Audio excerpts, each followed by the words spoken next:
If any of you guys have the Epic Games launcher, you will know that each week, Epic takes a paid game and makes it completely free.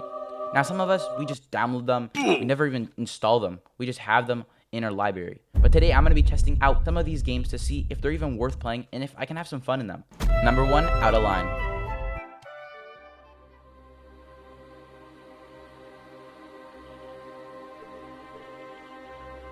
After loading in, I started a new game, and I was off to learn the controls and the basic movement of this game.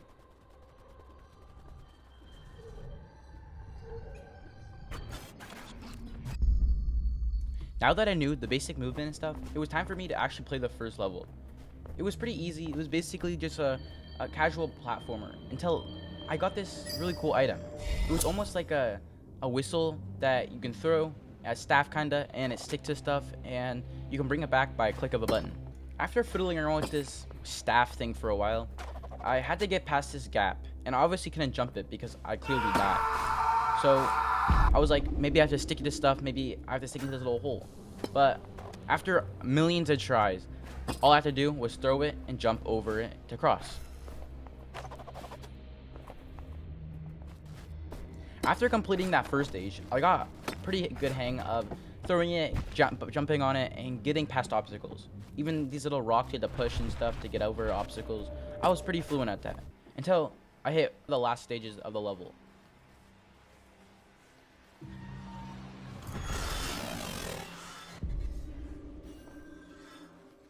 After finding out that you can actually die from enemies in this game, I got a little bit more sneaky, trying to sneak past these robot eye things and trying to see cover so they don't scan me. After multiple failed attempts, I finally got a perfect run and made it and completed the level. After playing about an hour worth of the game and completing the first level, I actually came to really enjoy this game. I think it's pretty worth it. So I give this game $8 at a $9 rating. Number 2, The Forest Quartet. Now loading into the game, I was met with this kind of sad, different language, dark kind of cinematic thing. It was a lot different than the last game. And the last game was kind of dark, but this is more sad, a little bit emotional. And the overall story is about a singer who is gone, but not forgotten. And her spirit is there to go and explore and try to find her lost instruments and play them.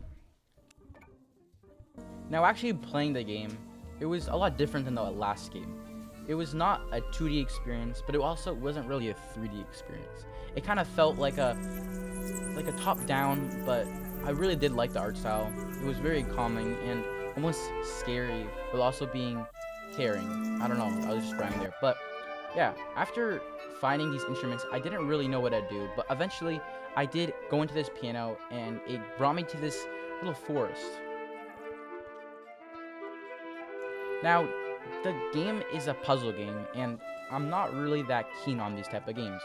So after doing a couple of these puzzles and completing them, I called it quits because I didn't really get the whole point of the game and what the goal was. So I called it quits there.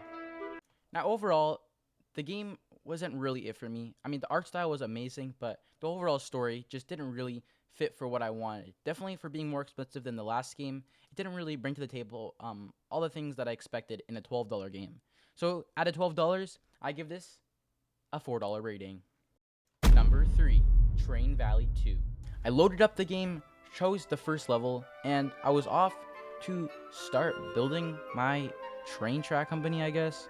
I don't know. I've always loved these type of games, like Bloons TD and these like SimCity builders and stuff. I've always kind of liked these games. So let's see how this compares to them. And this is the most expensive one so far.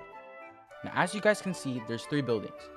The first one is where my train comes out of, and I need to make tracks to connect it so it can actually get the wood. And once I have the wood, I need to bring it to somewhere to make it into like planks. So what I did is took me a while, but I eventually learned how to do it, and I've started to make some money, and that was pretty good. Once I had enough money to build more tracks, I tried to go around the rock, but I ended up not having enough money. So I had to retry that and demolish it and basically start over from scratch. Once I had the money back from refunding all the tracks, I eventually found a way to make it so I could get it to all 3 buildings and get some money.